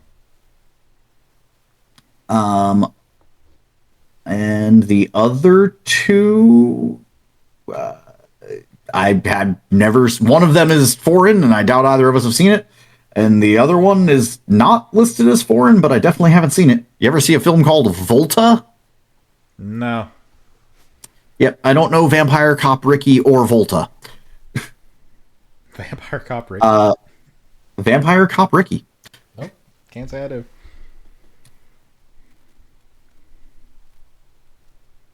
Okay, Watchmen.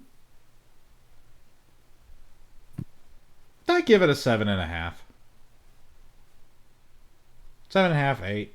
It's fine. Okay. Again, not my. I was never a big Watchmen fan, but it's fine. Yeah, I'm kind of right there with you. 7 out of 10.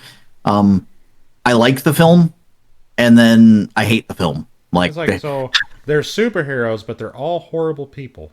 Got it. pretty much.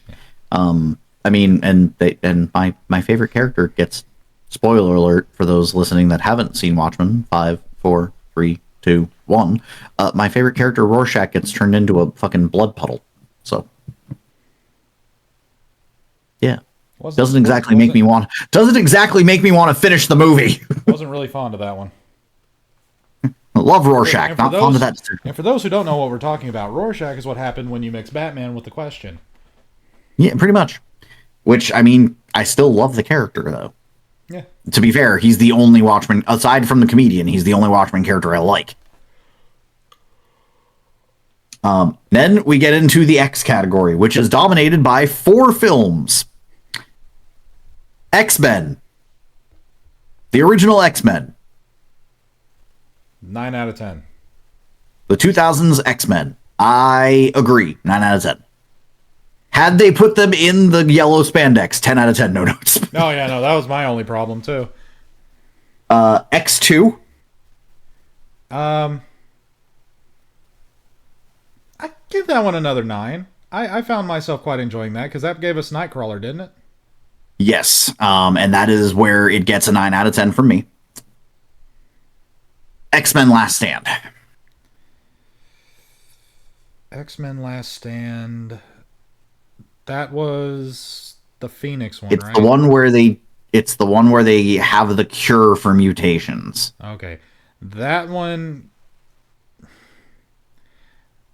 I didn't hate that movie as much as everyone else was trying to say they did. I give that one, it's like it's a 7.5 to 8. And see, I'm 1 point shy of you. It's a 6.5 to 7 for me. Yeah. It's passable by all means, but if we were to go like, hey, let's do an X-Men marathon, it My is one of the biggest ones where I'm like, my biggest complaint I can is take every time they do the Phoenix, it goes straight to Dark Phoenix. We don't get the build up to Dark Phoenix. yeah. Absolutely. And then X-Men Origins Wolverine. I give that one a I give that one a 6. I'm with you. Passable grade, but barely. And literally Yeah. it gets a 6 on the back of Hugh's performance. So it gets, to be fair, it gets a 6 out of 10 on the back of Hugh's performance. And much as Channing Tatum knocked it out of the park in Deadpool Wolverine, I got to give flowers to Taylor. Taylor did amazing as Gambit. Like, got to give Will.i.am credit. didn't do too bad of a job either. No, Will.i.am did great. For all things considered. And then, of course, we have the Z's. The 2004 Japanese tokatsu action comedy superhero film, Zebra Man. 10 out of 10, no notes, title alone. No, nothing else about the movie, but 10 out of 10.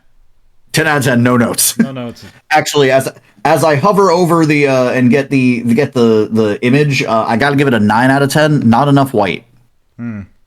He's in like a full black cowl. If he's a zebra, where are the white stripes, man? I don't think in modern day, I think we have enough white going on around here, so I'll keep it at a 10 out of 10. Perfect. I give it a 9.8. Too much white. Too much white. Not enough Michael Jai white. Yeah, not enough Michael Jai White. All right. So, the one that I skipped over, because it's the one that I want to talk about, because it is the other film that I will give a 10 out of 10. And it actually, for me, falls into, but also somewhat breaks the, oh god, it has 3 films, the third one's going to be absolute shit curse. M. Night Shyamalan's Unbreakable. As I said, it gets a 10 out of 10 from me I already. hadn't even considered it. But you're right. If you go through Unbreakable, Split, and Glass, as much as Glass is not as good as Unbreakable, you're not going to be as good. It's not going to be as good as Unbreakable. It comes like a decade and a half after the movie came out. Yeah. So you've got just older actors in general, and as we now know, our hearts go out to you, Bruce, and I hope that, I know there's no recovery, but I hope that you're at least comfortable where you are, and that you got your family surrounding you, giving you love. That movie was the start of kind of his descent into his dysphagia. So that being one of his last performances, it's a testament to just how good of an actor he was still. Yeah. And whereas we've been able to be like, oh, Spider-Man 1, 9 out of 10, Spider-Man 2, 10 out of 10, Spider-Man 3, 4 out of 10.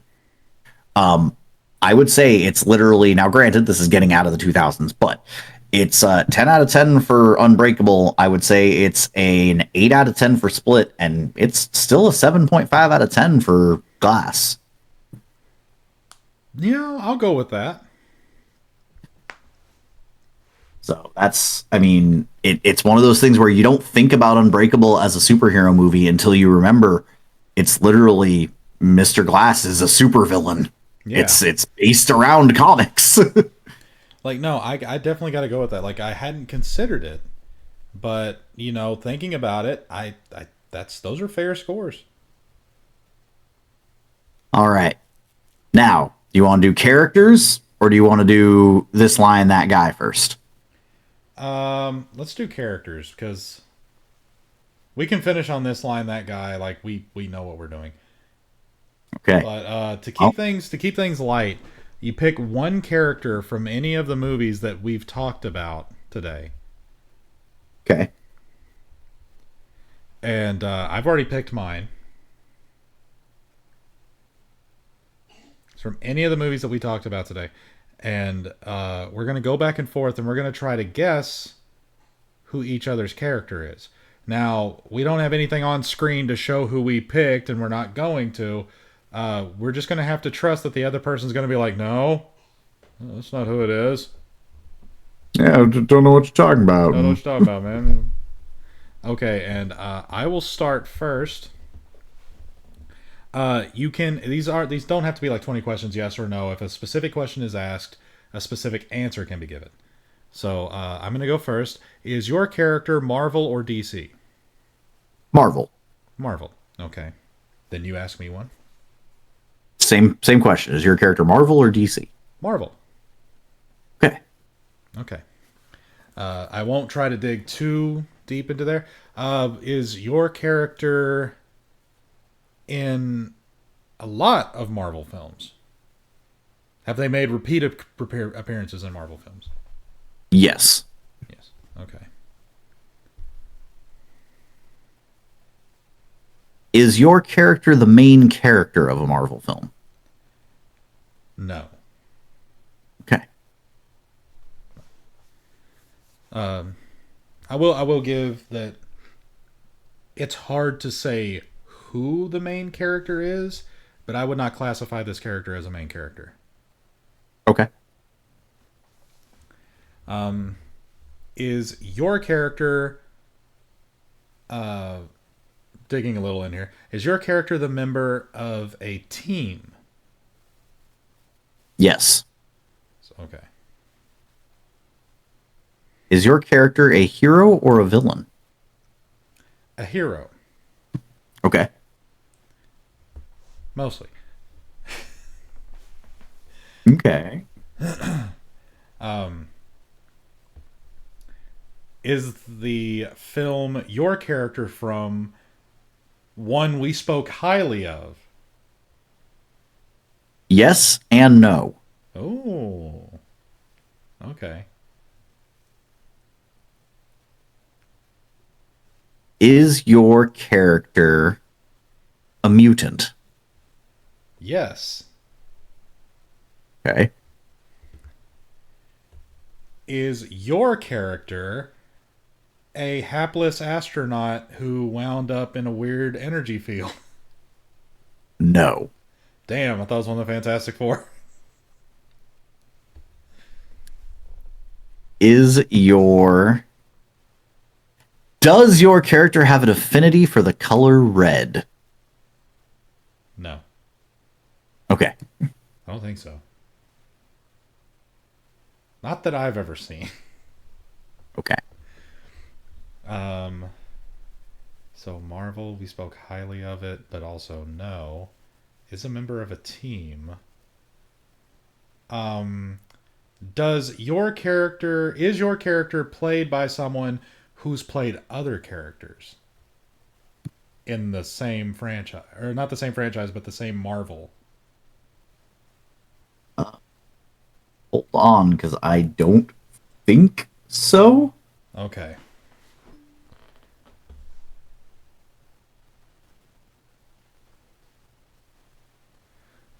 No. No. Okay. No, he has. I will even go so far as to answer a little bit firmer for you on that. As I said, he's been in multiple movies. He has been the same character in all of the movies. Been the same character in all the movies. Okay, so is a main character then, because a lot of those movies they don't keep the same supporting cast. I didn't say that. Is your okay? Doesn't have an affinity for red. Is a mutant. I don't think I asked this one. Has your character been in multiple films? No. Okay. I don't know if I asked this. Is your character a hero or a villain? Hero. Okay. Because I was thinking about that. I was like, I didn't ask that. I should probably. So yours is a hero, a mutant. Marvel does not have an affinity for the color red. I wouldn't Has say. not been in multiple. I'm not gonna Has say not been he in multiple hates it. movies. Okay. I said might not have an affinity for the color red because I'm not sure. I'm leaning towards no.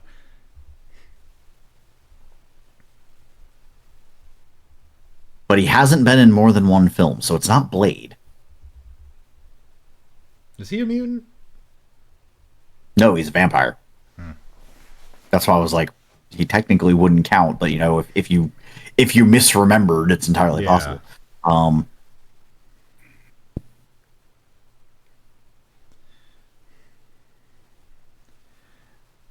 Like, I'm gonna guarantee you right now, like knowing what my character is, I'm gonna have a much harder time guessing yours. You're probably gonna guess mine first.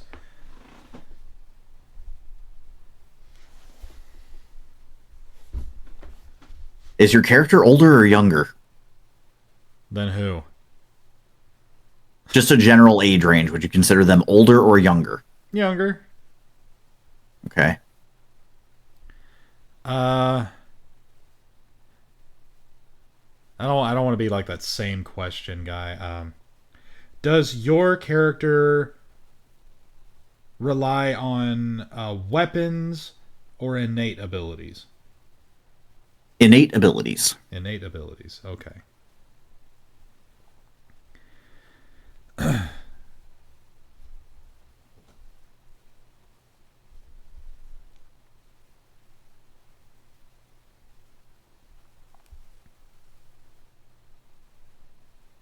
You said mostly a hero.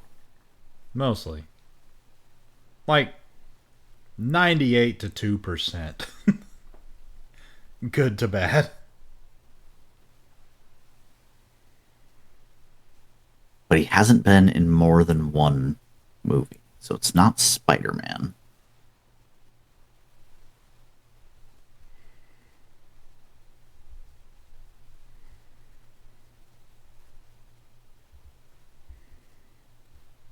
That's what I love about this game is that you can be a little coy with the questions. Um, Would I date your character? I don't know, maybe. I would. Most have. Um, I'm going to ask, is your character a mutant? Yes. Okay. Because I know I said I don't want to be like, ask your question, but I'm like, I have to get this out of the way because I'm like, it's not the Fantastic Four. What other fucking teams are there? I mean, turnabout's fair play. I don't think I've asked this. Is your character a member of a team? No, that was like one of the first questions you asked. Okay, so I did ask yours. Okay. Yeah. You can Um, ask another one. Again, turnabout's fair play. I'm going to use one of your own questions against you. Is your character from a movie we highly rated or lowly rated? Highly. Okay. Um, is your character, you said innate abilities, but is your character proficient in hand to hand combat? He can hold his own in a fight. I wouldn't necessarily say he's like a master of hand-to-hand combat. Okay. Surprisingly, doesn't narrow it down that much. No, no, it doesn't. It's like, it's not Wolverine. Who could it not be? This is tough. It's tough to think of a good It question is. to ask. Um,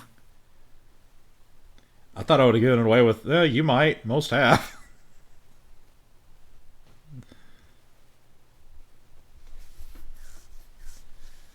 I mean, all that brings to mind is Jean Grey. I don't have to ask if yours was man or woman because you said he. Yeah, I said he. Is yours man or woman? Man. It's a man. Now it's a man, Man. We're two men talking about men. Now my question is would I date your character? I don't think so. Really? That's sad.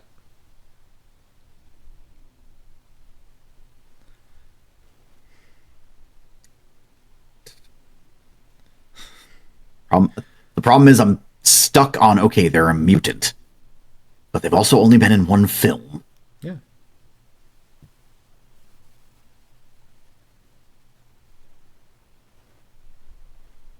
The Silver Surfer is not, no, because we also rated that movie lowly. Yeah. Um, He's an alien.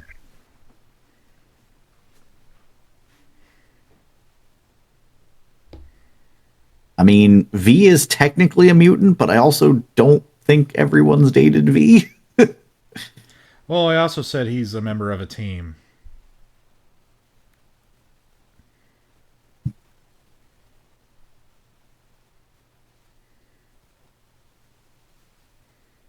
And if we went along that logic, V is more of a mutate than a mutant. True. But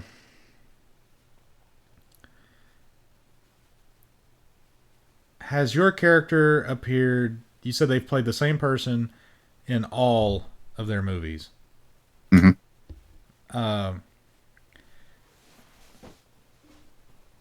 Has your character been recast in any of the movies in this franchise? I don't believe so, but hold on.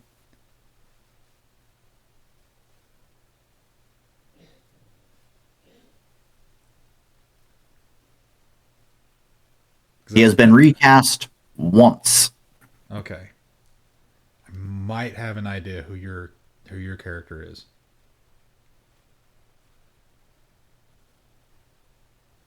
To be fair, I'm trying to see if I'm trying to see if the information I just gave you is accurate because I don't remember that being a. That might be a TV series and not a movie. Hold on. Yeah, scratch that. No, he has not been recast in any of the films. Okay. He's not been recast in any of the films. It was recast in the TV series.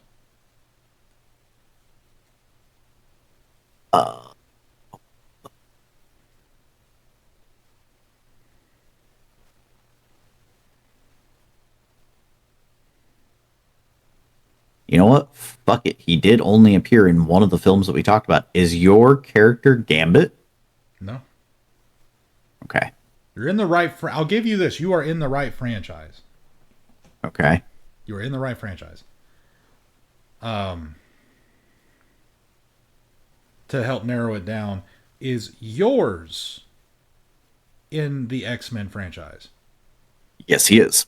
Okay, so we're both working in the same ballpark. Yours appeared in multiple movies. You can ask your question. I'm just thinking out loud. It's appeared in multiple movies by the same person in each movie. It's okay. I'm trying to not think out loud. But yours has only appeared in one film. Is male. I'd probably date them because everybody has. Granted, that part's a little bit comic book nerdy.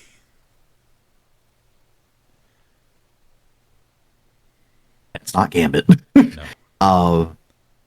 But he only appeared in one film. Damn it.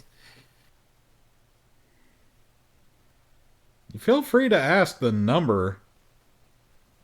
Like which film Okay. it was. Since we've narrowed it down that he's in the X-Men, yeah, which X-Men film did he appear in? 2. He appeared in X-Men 2. I'm gonna take a crack in the dark and ask if your character is Iceman. Fucking yes, it's Bobby Drake, Iceman. Is yours Nightcrawler? It is. Okay.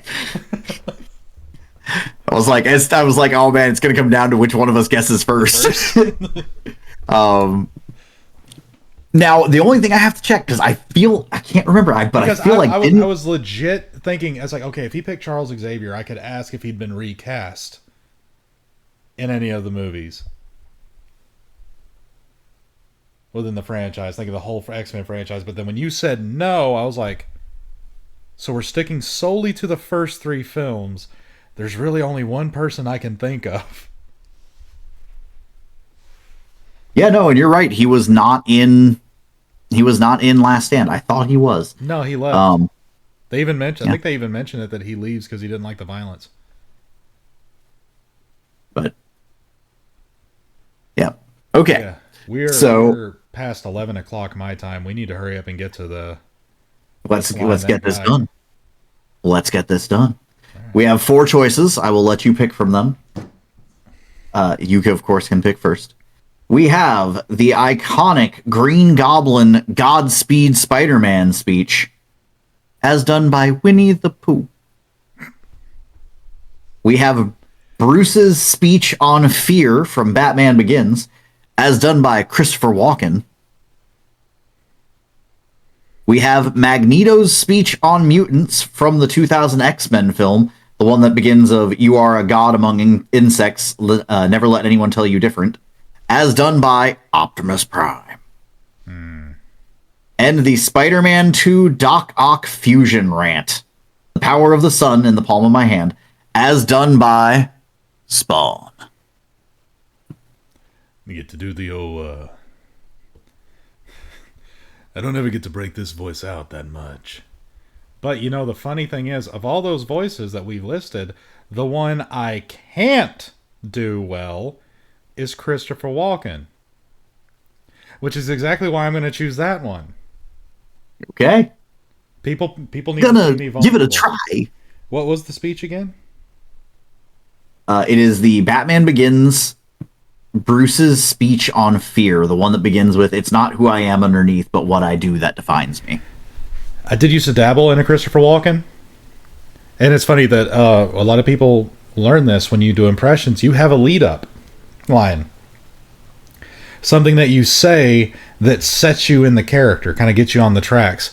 And for me, it's I have a fever, and the only prescription is more cowbell.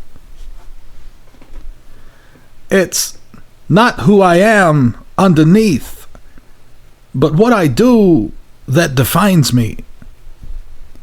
That's literally all I can find on the line. Okay. Because I'm not going to let you get away with just one line, because that's pretty freaking lame. Thank you. Give me something else. So look up what it gave me is people need dramatic examples to shake them out of apathy. I can't do that as Bruce Wayne. As a man, I am flesh and blood, but as a symbol, I can be incorruptible. I can be everlasting. So if you look up just people need dramatic examples to shake them out of apathy, Bruce Wayne, Batman Begins, it might give you the speech. Okay. It's not a huge speech. It ends on everlasting, right? Yeah. Okay. People need dramatic examples to shake them out of apathy. And I can't do that as Bruce Wayne.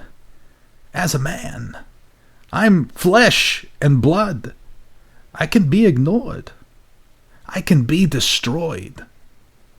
But as a symbol, I can be incorruptible. I can be everlasting. Okay, that's okay. As much as I appreciate you being vulnerable and open, other than Spawn, I can do pretty much all of those voices, and I'm gonna go ahead and go with my comfort voice of Winnie the Pooh. You go right ahead. Now, as Matt said, you have a lead-up line for characters usually. Now, granted, I can just drop into Winnie the Pooh without a lead-up line, but that's because I've been practicing my Pooh Bear for years. I think we can both just drop a poo whenever we need to. Yes, we have very loose buttholes. But my lead-up line used haven't made a sound in years. They just go.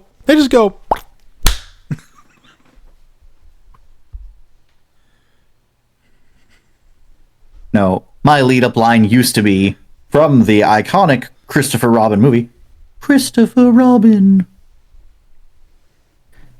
Spider-Man. This is why only fools are heroes. Because you never know when some lunatic will come along with a sadistic choice.